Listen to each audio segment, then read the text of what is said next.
Buen día. Buen día.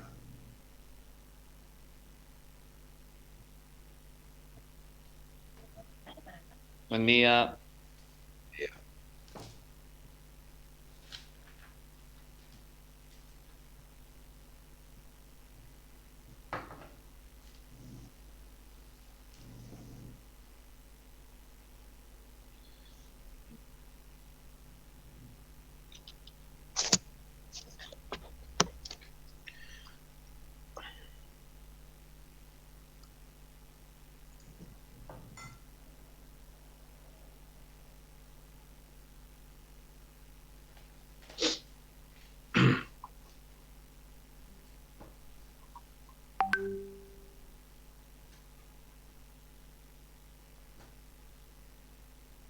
Bueno, buen día, chicos.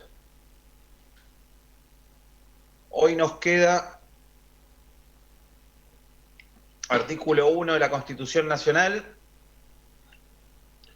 lo que son 39 y 40, los modos de democracia semidirecta, y vamos a ver un poquito el proceso de sanción de leyes, muy simple, pero es un tema con el que siempre tienen confusiones. ¿Qué dice nuestro artículo 1? Bueno, esperen que sigue llegando gente.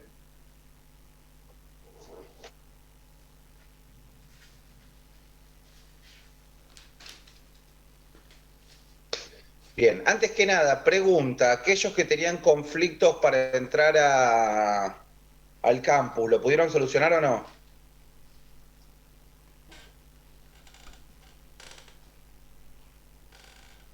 ¿Nadie de los que están acá tuvo conflictos para entrar al campus? Bueno, al margen.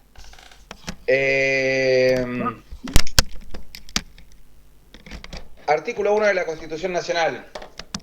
La Nación Argentina adopta la forma de gobierno representativa, republicana y federal. ¿Qué quiere decir esto? ¿Por qué nuestro régimen de gobierno es representativo?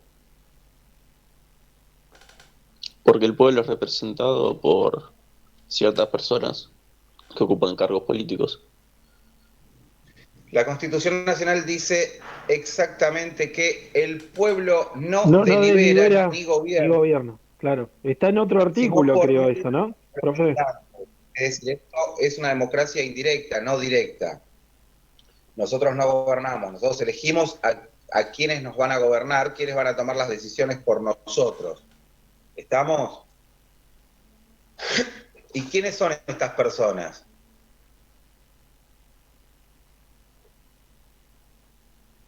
¿A quiénes elegimos nosotros? Al Presidente, presidente, a los gobernador. diputados, a los senadores. En el manual dice que hay un sentido amplio del concepto y un sentido más acotado. En el sentido amplio es a todos, a los diputados, a los senadores, incluso de manera indirecta a los jueces. Sí, yo no estoy muy de acuerdo con ese concepto. Para mí, a ver, nosotros solamente, a ver, si bien, por ejemplo, los ministros en cierta forma nos representan porque ejercen la función ejecutiva, cada uno en su área, en realidad lo único que elegimos nosotros es al presidente. Claro. Aunque muchas veces en este país se elige al presidente, o durante mucho tiempo se eligió al presidente en base a quién iba a ser su ministro de Economía, por ejemplo, ¿no? Pero yo creo, a mi entender, no tenemos, justamente, a ver, si vamos a la división de poderes, mal dicha división de poderes, porque en realidad el poder es uno solo y la idea es que este poder, para que no se produzcan abusos, está dividido. Realmente nosotros elegimos a dos de estas tres divisiones. En cuanto a lo que es el Poder Judicial, el ciudadano no tiene ningún tipo de injerencia. Y como vemos, habitualmente el Poder Judicial termina siendo el poder más fuerte porque es el que puede llegar a revertir tanto una ley, en la cual intervienen ambos, los otros dos poderes, ejecutivo y legislativo, como una decisión administrativa del Poder Ejecutivo, de personas que en realidad no estamos eligiendo. Si bien lo que son los jueces de las instancias bajas o las instancias previas a lo que es la Corte Suprema son elegidos en base a, para eso está el Consejo de la Magistratura, y para la Corte Suprema están los otros dos poderes, nosotros no los elegimos, esa es la verdad en cuanto a lo que es el Poder Judicial. El concepto este del régimen representativo es eso. El régimen representativo quiere decir que el pueblo no delibera ni gobierna sino por medio de sus representantes. Elegimos a los representantes para que nos gobiernen. Ahora después vamos a ver las excepciones, que es que con la reforma del 94 se incluyeron estas dos formas, o tres formas, como las quieran entender, de democracia semidirecta, que son la iniciativa popular y la consulta popular vinculante y la no vinculante, o plebiscito y referéndum también llamados. Ahora vamos a ir a eso.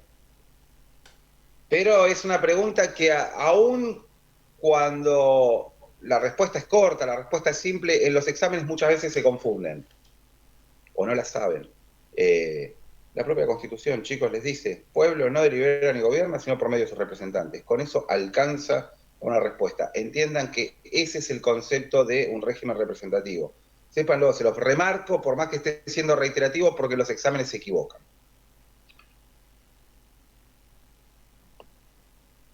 Cuando hablamos de un régimen republicano, ¿de qué estamos hablando?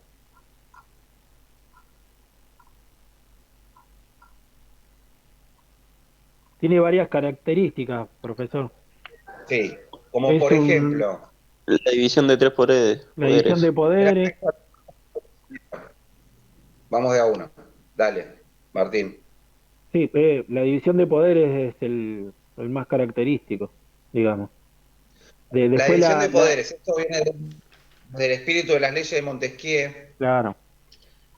Básicamente lo que él dice, y esto yo quizás se los dije en algún momento. Buen día. El concepto principal del republicanismo es que el poder esté dividido. Después nosotros hablamos de tres poderes.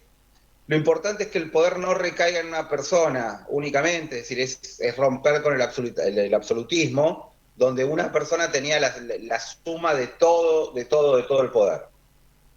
Entonces, el principal concepto es que este poder esté dividido en 3, en 4, en 5, en la cantidad de poderes que quieran, o en la cantidad de divisiones que quieran, básicamente para que esto no recaiga en una persona y a su vez estos diferentes poderes, como dijimos es una división del poder, no son poderes, se puedan controlar entre ellos, lo que se llama el check and balance, lo que se llama el sistema de frenos y contrapesos, que un poder pueda controlar los actos del otro y lo limite en este actuar, básicamente. Enjuiciamiento de jueces, control de legalidad por parte de los jueces, etcétera, etcétera, etcétera. Proceso de sanción de leyes donde participan dos de los poderes, uno controla. Pero ese es el primer punto, que haya una división en este poder para que el poder no recaiga en uno. ¿Qué más tiene que haber?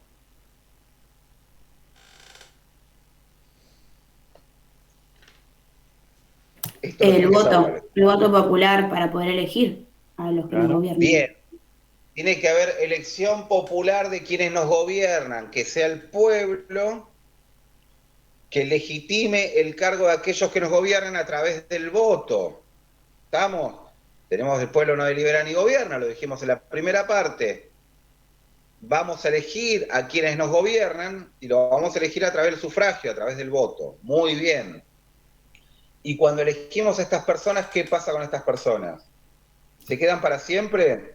No, se deben renovar. O sea, de forma periódica se deben renovar. Exactamente, se llama temporalidad o periodicidad en los cargos de gobierno. Lo que no quiere decir A ver, el concepto de republicanismo es que estas personas deban avalar, pasado un determinado plazo, el cargo que ostentan. No quiere decir que no puedan ser reelectos. Más allá que a nivel nacional la Constitución prevé, desde la reforma del 94, la posibilidad de una reelección. Son varias las constituciones provinciales, por ejemplo, que establecen que la reelección puede ser indefinida. Después sabemos, a ver, para mí esto atenta en cierta forma contra el régimen democrático en el sentido de que crea cierto tipo de gente que está permanentemente, que queda históricamente y que tiene el poder suficiente para no irse nunca, ¿no? Básicamente tenemos gobernadores que están hace 30, 40 años, que en cierta forma atentan con este principio, pero no, en realidad no atentan. La periodicidad está, los eligen. A mí, personalmente, esto ya no es jurídico, sabemos que se crean como naciones aparte, ¿no? Por decirlo de una manera, con un único gobernante que tiene todo el poder. Pero bueno, eso La lo vemos. realidad también es que no se le da el lugar por ahí a otro, como para conocer opciones nuevas cuando es algo así tan reiterativo y todo el tiempo el mismo gobierno. Pero bueno, es Mira, verdad que se permite. yo coincido con que realmente se le tiene que dar opción quizás a alguien nuevo. A su vez, en cuanto a lo que es a nivel nacional, con la posibilidad, antes el puesto de presidente, el presidente de la nación no era reelecto, pero duraba 6 años.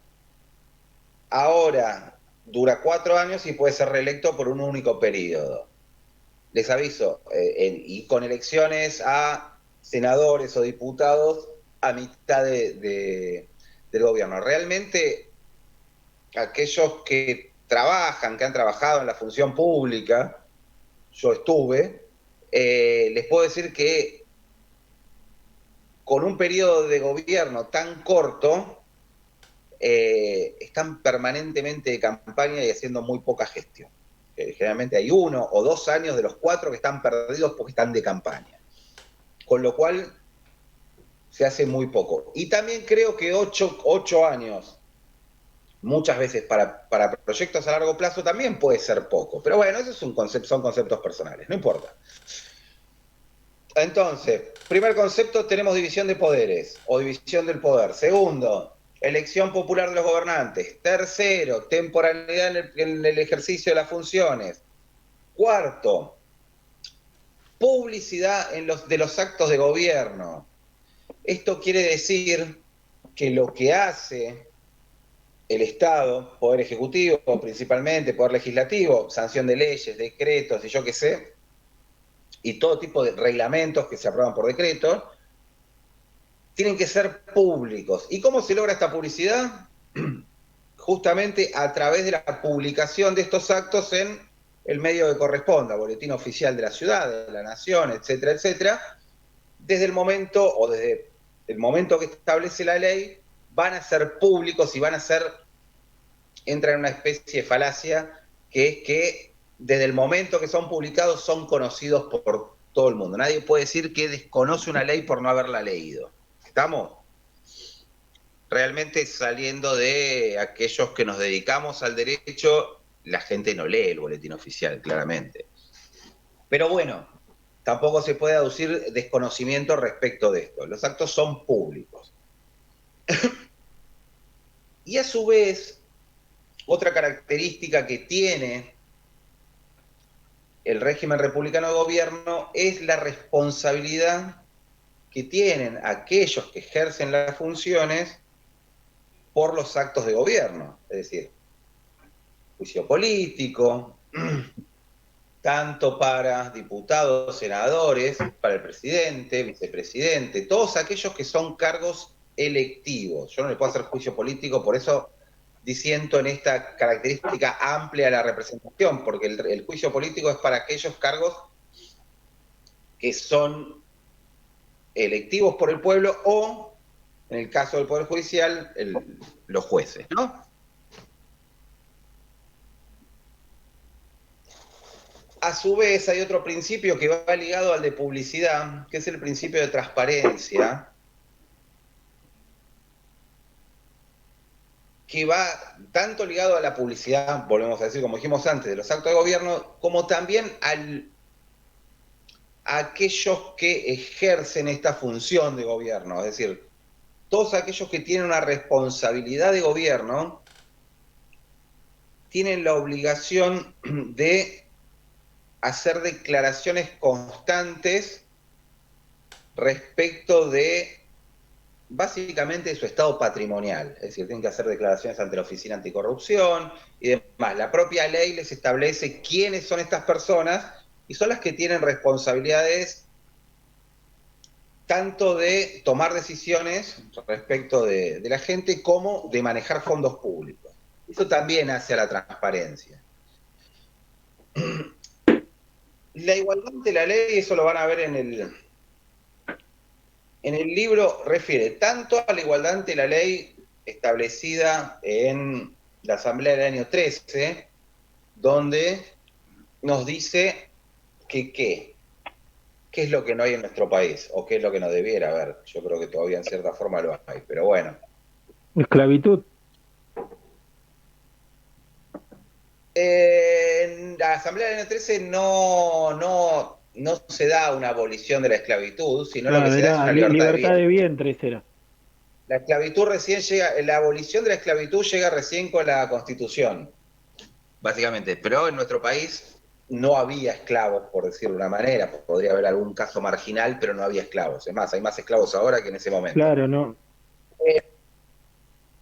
Creo que, profe, lo que no hay es prerrogativa de sangre, títulos de nobleza, ese tipo de cosas. Creo que es el artículo 16 también. Exactamente, es eso. No debieras, según dice la Constitución, sí, artículo 16, ser diferente a otro por venir de determinado lugar, por tener determinado apellido, por tener determinado título. En la práctica ocurre, ¿no? Por eso digo que esto no es algo que se cumpla, depende de donde uno nace, va a tener más o menos oportunidades. No es juicio político. La pregunta esa, los jueces sí van a juicio político. Juicio político en el sentido amplio, es decir, en lo que son los jueces inferiores, para eso está el Consejo de la Magistratura, para enjuiciarlos y removerlos. Pero los funcionarios públicos no son de personal de planta permanente, con lo cual pueden ser removidos directamente por el funcionario que los nombra. En cambio, en el caso de los directivos, en el caso del personal de planta permanente, no van a un juicio político por su actuar, sino que tienen un proceso sumarial interno para removerlos. Y a su vez, el incumplimiento de estas obligaciones de transparencia, tanto el incumplimiento como la comisión de un delito, es decir, el enriquecimiento ilícito, ya sale de la órbita del gobierno que sea, nacional, provincial, de la universidad, lo que ustedes quieran entender, y es juzgado por la justicia ordinaria, básicamente. Es decir, yo cometo un delito, más allá de la sanción que me pueda corresponder dentro de donde yo trabajo, si es un delito de acción pública, voy a ser juzgado por la justicia. Eso por la pregunta que hizo el compañero respecto de los otros cargos, si van a juicio político o no. Bueno, lo que hace la Asamblea del año 13 es esto, decir que no hay prerrogativas de sangre ni por nacimiento, que no voy a tener título de nobleza y que por estos títulos de nobleza voy a tener más derechos que otras personas. Que en la práctica ocurre, lo he dicho. A su vez, la Constitución Nacional habla de la igualdad ante la ley respecto de lo que son las cargas públicas. ¿Qué quiere decir esto? Que en iguales situaciones yo voy a tener las mismas obligaciones que los que están en mi misma situación. Ejemplos son los impuestos, por decir una manera, también. Los que están en determinada condición van a tener la misma obligación que el que está en la misma condición. Eso es lo que es la igualdad. Todos tenemos la obligación o todos tenemos la carga de ir a votar, de presentarnos como testigos, no importa quién sea. Y a su vez, con la reforma del 94, inclusión de tratados internacionales, etcétera, ya salimos de esta declaración diciendo que todos somos igualdades ante la ley y se impone en el Estado Nacional la obligación de tomar medidas que lleven a una igualdad real de oportunidades. ¿Estamos? Ese es el concepto de igualdad ante la ley. El concepto de igualdad ante la ley, que tienen ustedes acá en el libro, es el que viene de antaño, es decir, todos somos iguales ante la ley, todos nuestros votos valen uno, etcétera, etcétera. Las características más importantes que no pueden no saber para el examen son aquellas que tienen que ver con la división del poder y en lo que hace a los cargos de gobierno, es decir, cómo se elige, que duran un tiempo y que tienen responsabilidad. Esas son las más importantes que tienen que saber. No quiere decir que no tengan que saberlas todas. Lo otro que teníamos que ver hoy era régimen representativo, republicano y federal. Régimen federal, que es el último punto de este artículo 1, que se acuerdan cuando lo hablamos en su momento, lo que era la diferencia entre un régimen republicano y un régimen, entre un régimen unitario y un régimen federal, de dónde venía el poder o cómo se distribuía este poder. Que el régimen unitario, el poder está en la nación y es la nación la que lo distribuye hacia las provincias o hacia los estados. Es decir, el poder va de arriba hacia abajo, por entenderlo de una forma, mientras que en un régimen federal el poder está, como en nuestro caso, en las provincias o en los diferentes estados, como podría ser Estados Unidos, el poder está en cada uno de estos y son estas provincias, estos estados los que le dan determinado poder para constituir la nación.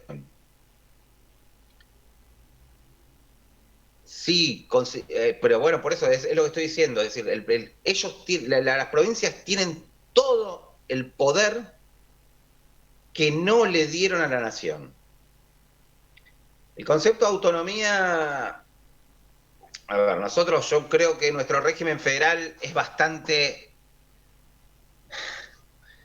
les podría decir unitario, porque hay mucho poder concentrado, principalmente en, ni siquiera, la nación toma decisiones más allá de las que le corresponden, pero a su vez, este poder está concentrado físicamente en donde tiene asiento la nación, que es en Buenos Aires.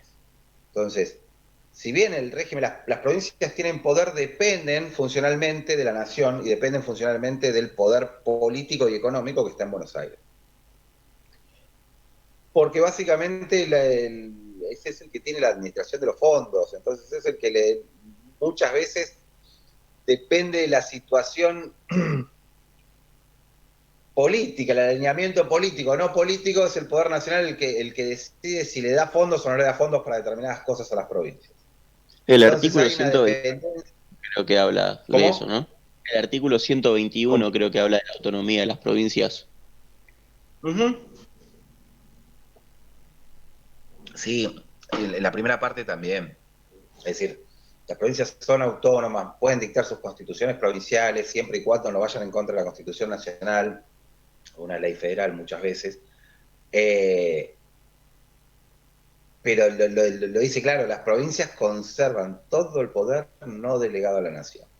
Eso en los papeles nos habla de un régimen federal. En la realidad estamos en un régimen bastante mixto, llevando a, diré que es más unitario que federal muchas veces. Diferente es el caso de Estados Unidos, donde son estados independientes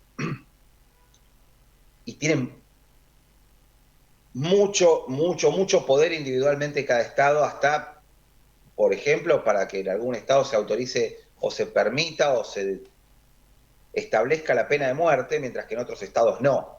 No es una política nacional, no es algo que decide el Estado Nacional, sino que lo decide cada estado, porque no es una prerrogativa que le den al Estado Nacional.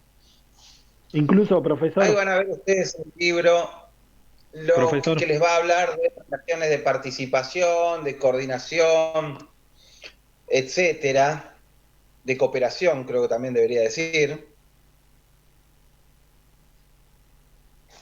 Muchas veces hay facultades, esto tiene que ver con las facultades, léanlo, igual está claro y yo no es algo que tome porque depende de donde lo lean, es distinto el concepto. Bueno, espera, sigue llegando gente.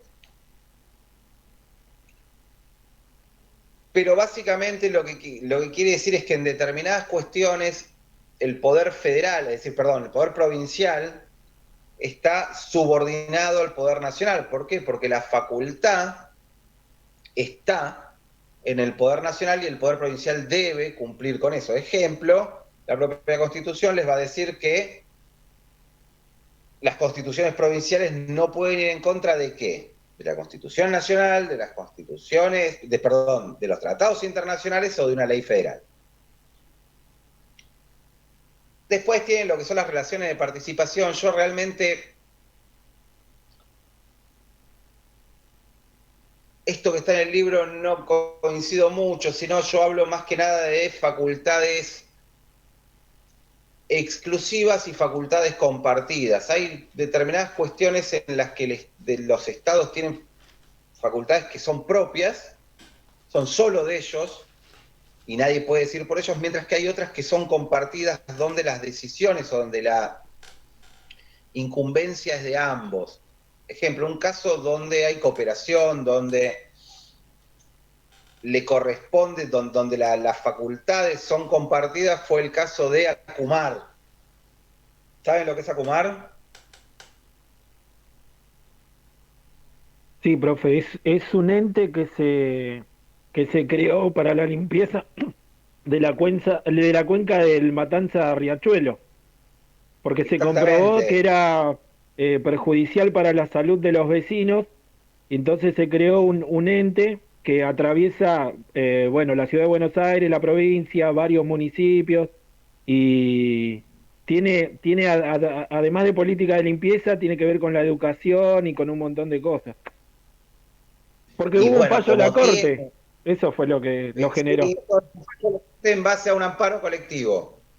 Básicamente que en lo que eran todos los habitantes de la cuenca, generalmente gente de pocos recursos, que tiene menos acceso a la justicia, menos acceso al reclamo, tenían enfermedades graves, problemas de nutrición, etcétera, por el estado de contaminación de la cuenca, es decir, el río Matanza, que desemboca en el Riachuelo, era uno de los principales, es aún uno de los principales, y los ríos aledaños, focos de contaminación del riachuelo.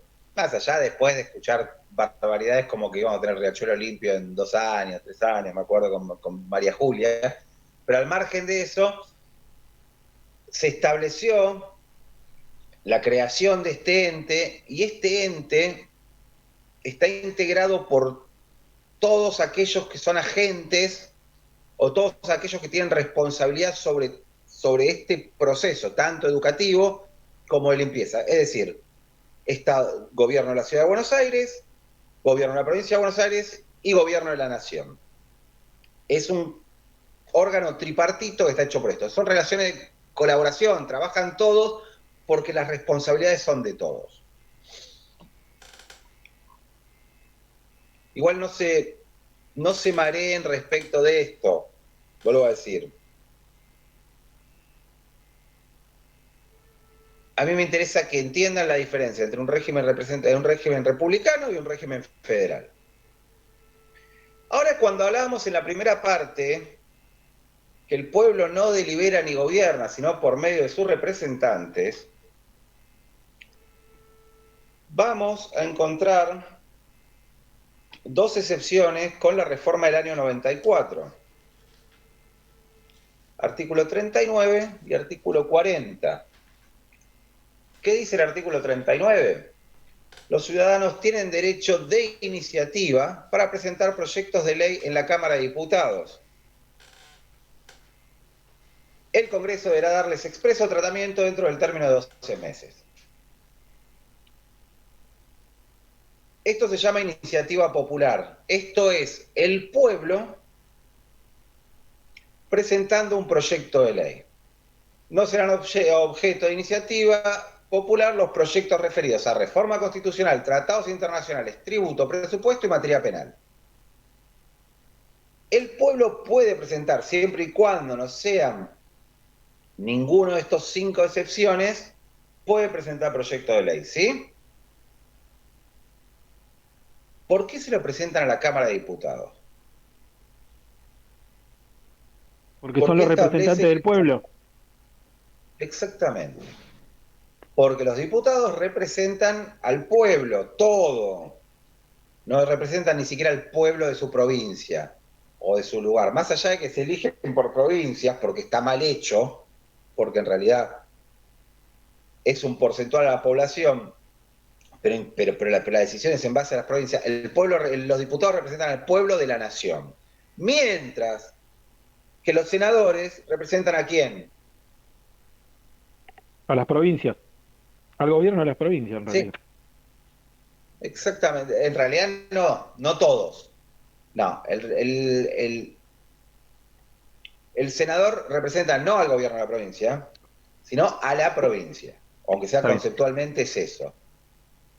¿Por qué? Sobre todo que el gobierno no pueden representar al gobierno de la provincia si tenés que 2 son de mayoría y 1 es de minoría.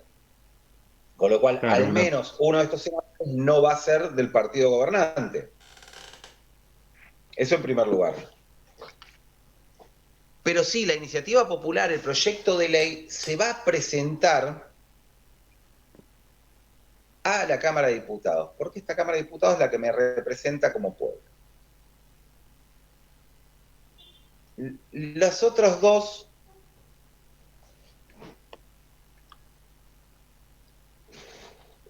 son herramientas de consulta popular que puede ser vinculante o no vinculante, que se llama plebiscito o referéndum. Dice, el Congreso, a iniciativa de la Cámara de Diputados, a ver, volvemos a la iniciativa popular, perdón. Lo que establece la Constitución es la obligación de tratamiento por parte del Congreso, no de aprobación. Lo que dice, yo presento un proyecto de ley, el Congreso está obligado a tratarlo dentro de los 12 meses. Necesito para una iniciativa popular, depende del lugar,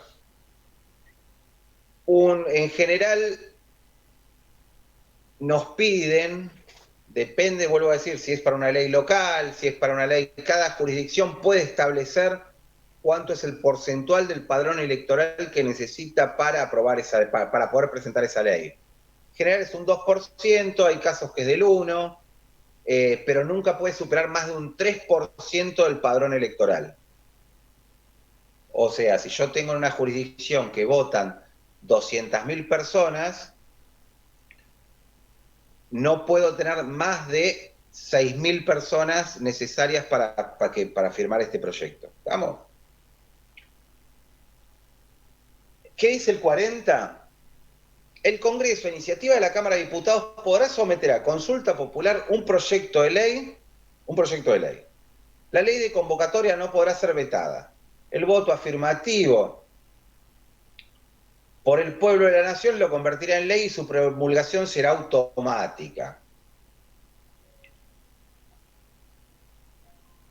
El Congreso de la Nación o el presidente, esto, la primera parte, es la consulta popular vinculante. Acá, y acá después podemos jugar un montón de veces, ustedes vieron que durante el gobierno, tanto el gobierno anterior como el anterior, y creo que durante este, muchas veces el gobierno, la Cámara o el Congreso tiene mayorías que son diferentes a la de los que gobiernan. Entonces, que son, como movida política, les podría decir, ni siquiera como movida legislativa, sacan leyes que saben que el Poder Ejecutivo va a vetar. 82% móvil de las jubilaciones, etcétera. Leyes que son inaplicables porque el Poder Ejecutivo claramente va a decir esto no va. No me acuerdo, hubo una en el gobierno anterior también. En el gobierno de Cristina Kirchner hubo, creo que fue la de jubilación, si no me equivoco. Y en el gobierno anterior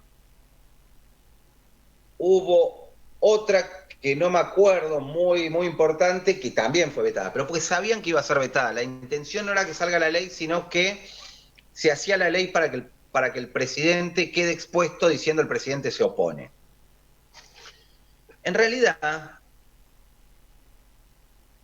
el Congreso, que es el que supuestamente tenía la voluntad de aprobar esta ley, podría haber utilizado este medio. Hay un error muy, muy grande respecto de la materia sobre la que puede tratar esta ley. ¿Por qué? Si ustedes ven el artículo 39, las leyes que traten sobre reforma constitucional, tratados internacionales, tributos, presupuesto y materia penal, no pueden ser objeto de iniciativa popular, no pueden ser objeto de iniciativa por parte del pueblo.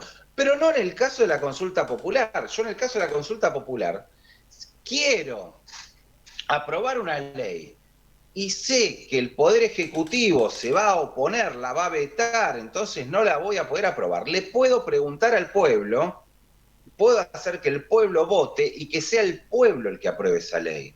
¿Por qué? Porque al fin y al cabo es quien eligió al representante que está arriba. Entonces, si el pueblo está de acuerdo, esa ley se aprueba automáticamente. ¿Está? Voto afirmativo y se aprueba. ¿Entienden lo que le estoy diciendo? Es decir, el Congreso, cuando tiene la oposición del Poder Ejecutivo, tiene herramientas para aprobar esa ley de otra forma. Con la participación del otro poder, pero de la forma directa. Es decir, preguntándole, mandando la aprobación final por parte del pueblo y no por parte del presidente o la presidenta o quien esté ejerciendo el cargo de gobierno en ese momento. ¿Entienden el concepto, sí o no? ¿Alguien no está entendiendo esto?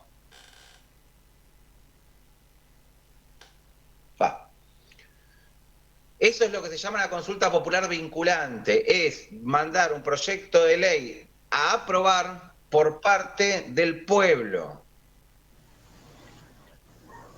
Dice, voto afirmativo por parte del pueblo lo convierte en ley y se promulga automáticamente, no interviene el Poder Ejecutivo. En cambio, en lo que hace a la consulta popular no vinculante, es tanto el Congreso como quien ejerce el rol de presidente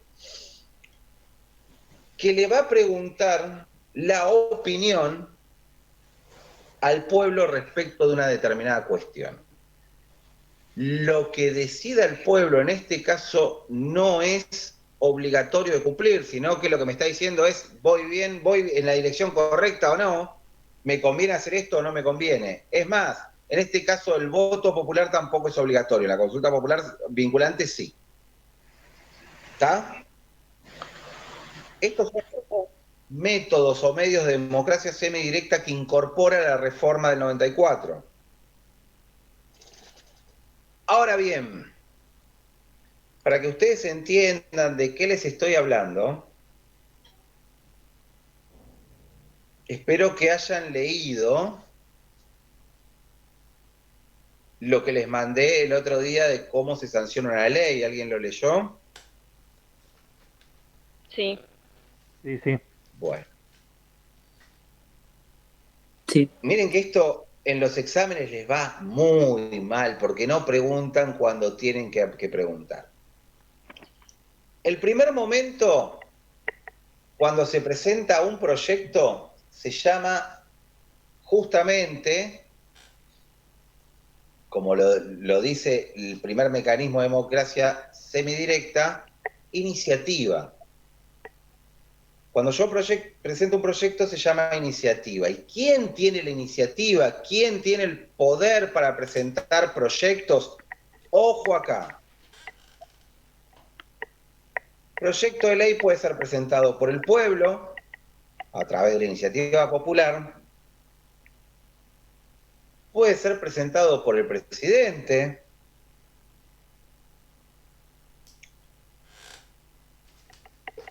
puede ser presentado por por senadores o por diputados. Ojo, es por senadores o por diputados, no, error muy habitual en los exámenes, por la Cámara de Senadores o por la Cámara de Diputados. Sí, hay un micrófono abierto, chicos. Martín.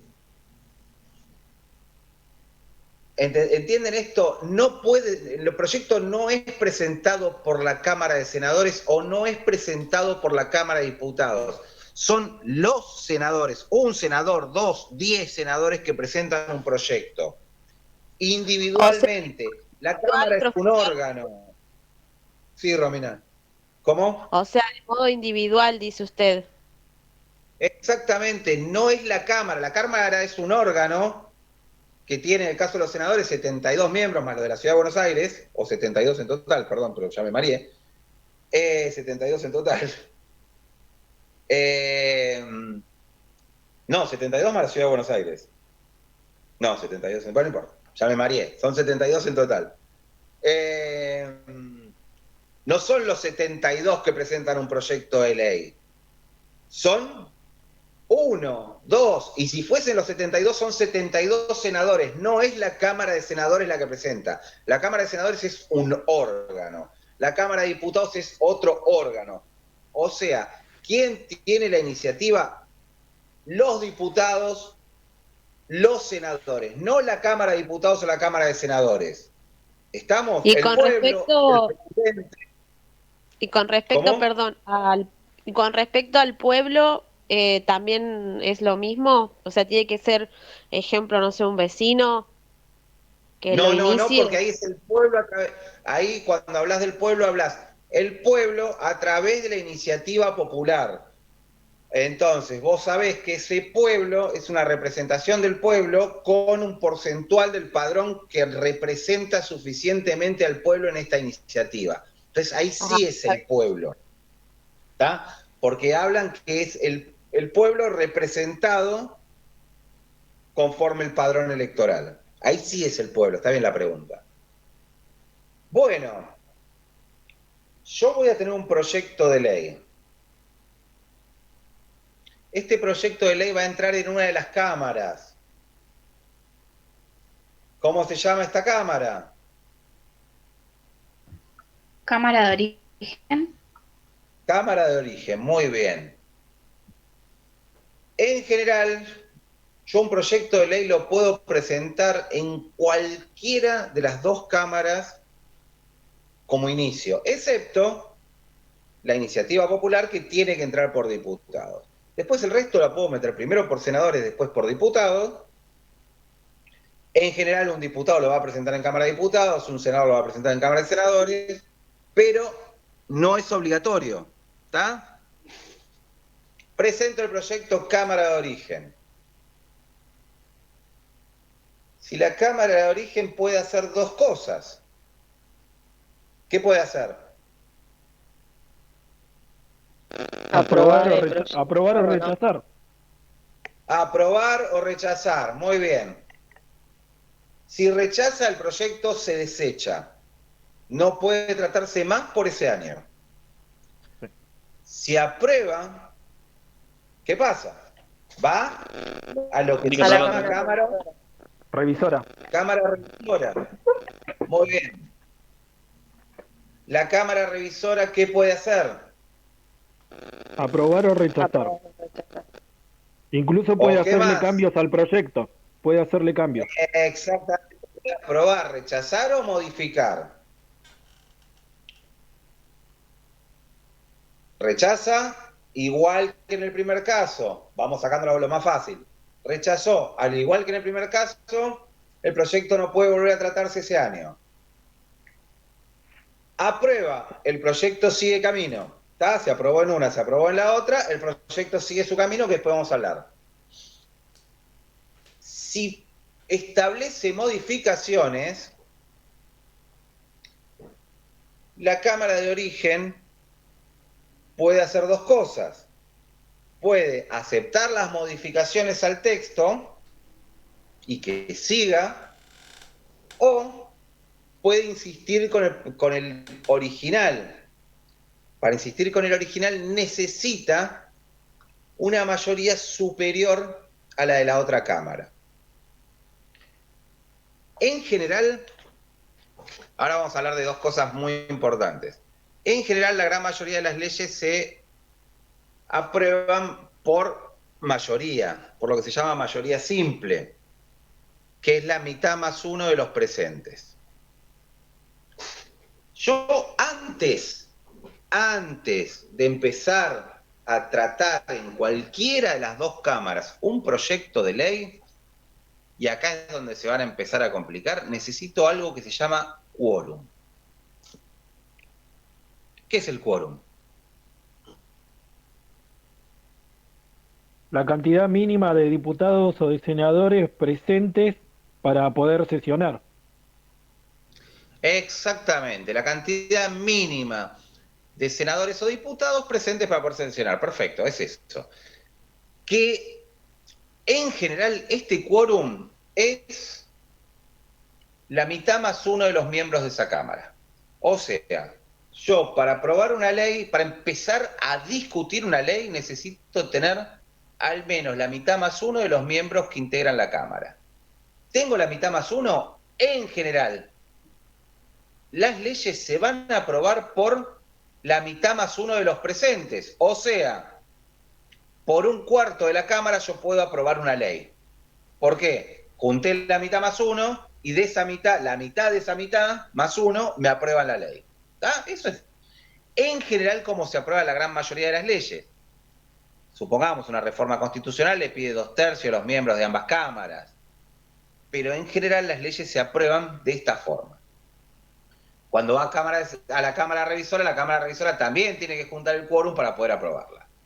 Supongamos que en la Cámara Revisora hubo modificaciones al proyecto, ya ahí voy a tener que juntar una mayoría que supere a la de la otra Cámara. Mayoría absoluta, no mayoría simple, que es la mitad más uno del total de los miembros, o mayoría agravada, que es la de 2/3. ¿Estamos? Si la Cámara de Senado, su revisora, me lo rechazó por mayoría absoluta, sí voy a necesitar los 2/3. Si me lo rechazó, o me lo modificó por mayoría simple, yo con mayoría absoluta puedo insistir con el proyecto original. ¿Estamos? No voy a hacerlo tan complicado en el examen. En el examen les voy a pedir el trayecto sin problemas, básicamente. Profe, entonces simple es mitad más uno y absoluta es 2/3. Simple es mitad más uno de los presentes. Absoluta es mitad más uno de la totalidad y agravada son 2/3 partes de los miembros. ¿Estamos? Gracias. De la totalidad. Generalmente se aprueban por simple. Perdón, ¿podría repetir Bien. porque no se escuchó muy bien? ¿Qué? ¿Qué explico? El quórum simple, absoluto y no se escuchó muy bien esa parte. O al menos Las mayorías, no el quórum. Las mayorías. El quórum, a ver, para entender el quórum es tener la cantidad de miembros en principio necesarios para lograr esa mayoría. ¿Por qué? Espera, vamos primero por las mayorías. Si yo voy a aprobar una ley con mayoría simple, necesito para el quórum tener la mitad más uno de los miembros de la Cámara. Si yo voy a aprobar con una mayoría absoluta, también voy a necesitar como quórum la mitad más uno, pero a diferencia del otro caso, en el de la mayoría simple, vamos de vuelta pues ahora yo la estoy complicando. Vamos. Mayoría simple es mitad más uno de los presentes. ¿Está? Yo, igual de quórum, necesito que estén, poder empezar a hablar con la mitad más uno de los miembros que integran esa Cámara. Yo tengo la mitad más uno de los miembros, o más, ya puedo hablar.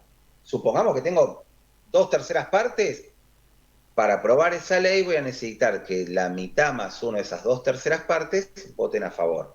Supongamos que, vamos a hacerlo con los senadores que es más fácil, la mitad más uno de los senadores serían 37, porque en realidad no podemos partir uno al medio.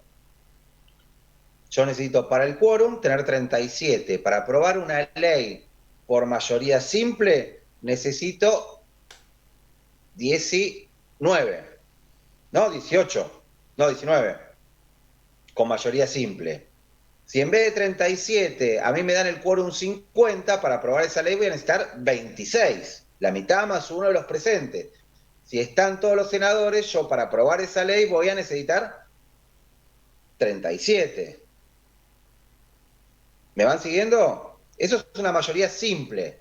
Siempre que se apruebe con la mitad más uno de los que estén presentes para votar esa ley. Si yo tengo que aprobar por mayoría absoluta, necesito aprobar por la mitad más uno de los miembros que integran esa Cámara. O sea, en la Cámara de Senadores voy a tener que aprobar como mínimo por 37 votos. Y como mínimo, el quórum mínimo que voy a necesitar son 37 miembros para poder tratarlo. Si yo tengo que aprobar por mayoría agravada, que son 2/3 partes, me están haciendo hacer matemática, pero 2/3 partes de 72, calculo que son 49. No, 48, 2/3 partes. No es más uno. Entonces, para aprobar por mayoría agravada voy a necesitar 48 votos de estos senadores y por lógica el quórum mínimo van a ser 48. ¿Está? Pero la gran mayoría de las leyes se votan con la mitad más uno de los presentes y para obtener el quórum para esa mitad más uno tiene que ser la mitad más uno de los miembros de esa Cámara. Bien. Tengo esta ley aprobada tanto por la Cámara de Diputados como por la Cámara de Senadores. Esta ley, ¿ustedes escucharon que muchas veces que el Congreso eleva un proyecto de ley al presidente? ¿Alguna vez escucharon esa frase? Bueno, es muy habitual, aún entre los abogados, que digan que el Congreso de la Nación le eleva un proyecto de ley al presidente. No se lo eleva porque están a la misma altura. El Congreso de la Nación le envía un proyecto de ley al presidente para que el presidente haga dos cosas. ¿Qué puede hacer el presidente con este proyecto de ley? ¿Promulgarlo o vetarlo? Aprobarlo o vetarlo, promulgarlo o vetarlo, está bien. Pero básicamente la promulgación es aprobar. Vamos al veto primero. Acuérdense que veto es con B corta, por las dudas, porque lo he visto en muchos exámenes que parece que es un amigo de alguien. Es con B corta. El presidente puede vetar total o parcialmente.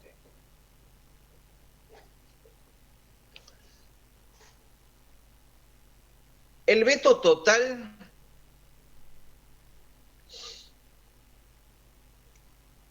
es vetar toda la ley para que eso pueda, para que el Congreso pueda insistir con esa ley y romper este veto, necesita ahí sí o sí las 2/3 partes. No aclara, en este caso, si son las 2/3 partes de la totalidad de los miembros o de los presentes. Y si no aclara, son los presentes. ¿Está? Si no tienen esa mayoría, la ley no puede tratarse. Si tienen esa mayoría, la ley se promulga aún sin el consentimiento del Poder Ejecutivo, sin el acuerdo del Poder Ejecutivo.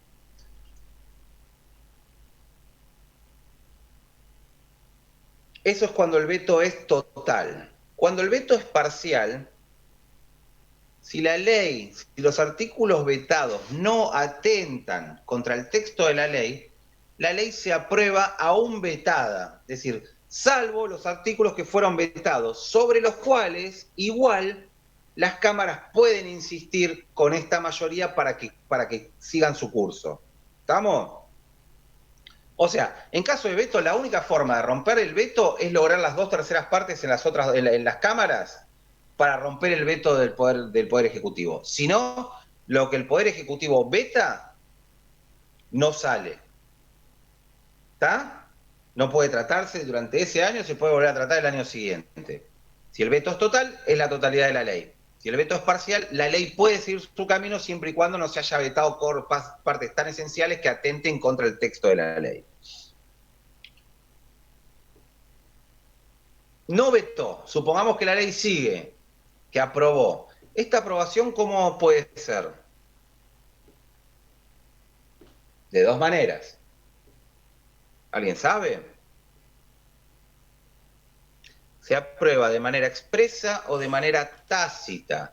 El presidente de la Nación puede decir apruébese o puede no decir nada y pasados los 10 días se considera que la ley está aprobada. Con lo cual, ahí tenemos expreso tácito. Y ahí nos falta el último punto, que lo vimos al principio, ¿se acuerdan? Publicidad de los actos de gobierno. La ley, para ser válida, tiene que publicarse en el boletín oficial. ¿Y entra a regir cuándo? ¿Alguien sabe?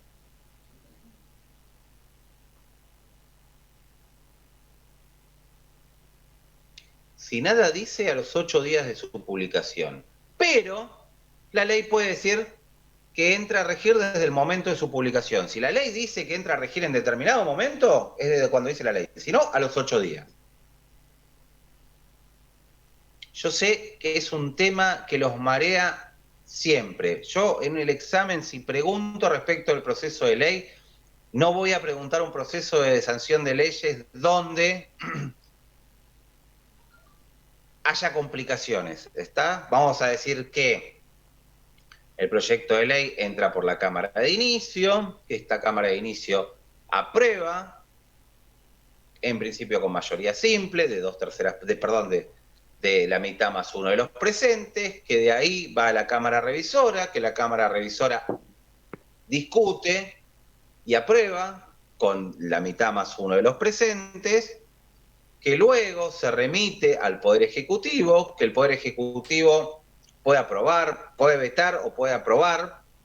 No vamos a explicar los vetos, pero podemos decir que el Poder Ejecutivo aprueba. Esta aprobación puede ser expresa o puede ser tácita, y cuando se expresa, cuando es tácita, y que luego lo va a publicar. Ese es el proceso de sanción que yo necesito que sepan. Ahora, cuando empiecen la carrera, chicos, van a tener que saberse el proceso de sanción de leyes bastante bien, porque es la forma de saber de saber si una ley es válida o no es válida, básicamente. Y ustedes van a poder impugnar leyes en base al cumplimiento o no cumplimiento de esto, y van a poder entender muchas veces las cosas que están discutiendo y escuchar gente hablar cosas de las que no sabe. Pero bueno, al margen.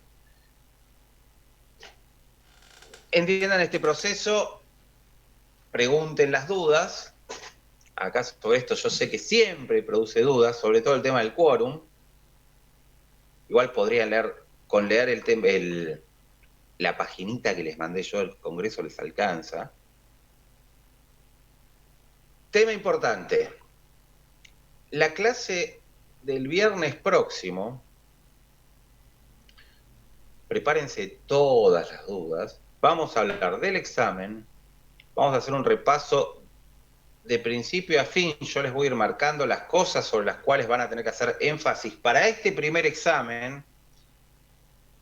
Para el examen final tienen que saber todo lo que vimos. Para este primer examen es un examen de nivel, es un examen para saber si entendieron algo o no, para ver si están en condiciones de seguir o no seguir, básicamente. Pero los conceptos son básicos, son preguntas choice en general, calculo que va a ser todo choice, rápido, para ver si entienden los conceptos o no los entienden. Y acá es muy fácil, las preguntas son cortas. Pero no se piensen que el final va a ser tan simple, ¿está? Pero bueno, hay la obligación de tomar estos dos exámenes. Vuelvo a preguntar, ninguno tiene problemas, lo voy a volver a preguntar también el viernes que viene, ninguno está con problemas para entrar entonces al campus porque los exámenes los tengo que cursar por ahí. Si alguno está con problemas, tenemos que buscar una forma alternativa. No que el día del examen me diga, ay, yo le dije que tenía problemas. No, yo lo pregunto ahora. ¿Está? Y lo voy a volver a preguntar el viernes que viene. Profe. Sí. Yo no me acuerdo bien, con todo esto nuevo de ahora que volvemos a fase 1 y esto. ¿El día del examen seguimos en fase 1? ¿El día del examen? Es 4. No, en teoría. No. Yo creo que sí, pero no. Yo creo Bueno, que porque sí, pero no. la realidad es esta, yo vivo en Bransen y esto es zona rural y la verdad es que el internet a veces es medio malo. De hecho, recién me fui porque o sea, tenía internet pero no me dejaba entrar a nada. Entonces yo siempre que rindo examen me voy de mi abuela, a donde yo vivía antes, que es en Avellaneda. Pero Sí. bueno, si estamos en fase 1, no sé de qué manera yo puedo agarrar la ruta porque te paran, así que aviso desde ahora que quizás si tengo algún problema es eso. Si hay algún problema que pasa en ese momento, buscamos en ese momento una alternativa. Si te lo tengo que mandar por WhatsApp el examen, te lo mandaré por WhatsApp. Dale. La idea es que puedan rendirlo dentro de la plataforma porque también es su constancia de que lo rindieron. ¿Está? Perfecto. Cualquier conflicto es la constancia. Si hay algún caso especial, lo vemos y buscamos una solución. Nadie se va a quedar sin rendir por eso, así que no te preocupes. ¿Mm? Listo, profe, genial. El horario del examen va a ser a las 9 en punto. Después, el del examen hablamos el viernes que viene, pero básicamente aquellos que vayan a rendir me van a mandar el presente por la plataforma y yo les voy a mandar el examen por la plataforma y van a tener media hora para rendir el examen como mucho, después lo vemos. Como la plataforma tiene un horario de envío y un horario de recepción, a mí me sirve para saber si están bien o están mal. Si tiene algún problema, si no les llega o lo que sea, ahí lo vemos, ¿está? Pero la idea es que no tarden más de media hora, van a tardar 10 minutos. Si estudiaron, te puedo asegurar que yo los vi, son 10 minutos. Pero bueno, cualquier conflicto momentáneo, vemos cómo lo solucionamos. El viernes hacemos un repaso general. Por favor, preparen todas las dudas para poder discutirlas. Si el viernes nos tenemos que extender un poco más, nos extenderemos un poco más, no hay ningún problema, ¿está? El viernes empezamos a las 9 en punto, como para... A veces la clase de repaso es rapidísima y a veces la clase de repaso se hace larga, ¿está? Sé que van a tener muchas dudas respecto de la clase de hoy, pero bueno, siempre con lo que es sanción de leyes se complica. Así que bueno, chicos, buen fin de semana encerrados en su casa, estudien, no les queda otra. Hasta luego. Buen fin. Gracias, profe. profe. Buen fin de... Gracias, profe. Gracias, Gracias, profesor. profe. Gracias, profe. Chao, gracias. Chao, profe.